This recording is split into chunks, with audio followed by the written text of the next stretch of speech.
அனைவருக்கும் வணக்கம். நம்ம கிருஷ்ணகிரி செய்திக்கு உங்களை வரவேற்கிறேன்.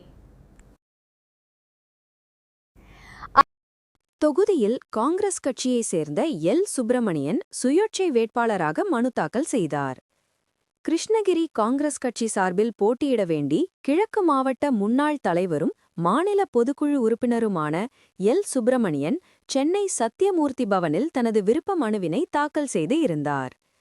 ஆனாலும் கிருஷ்ணகிரி சட்டமன்ற தொகுதியில் போட்டியிட விருப்பம் கேட்டு பலர் போராடி வந்ததால் எல். சுப்பிரமணியன் அவர்களுக்கு காங்கிரஸ் கட்சி சார்பில் போட்டியிட வாய்ப்பளிக்கப்படவில்லை என்று தெரிகிறது.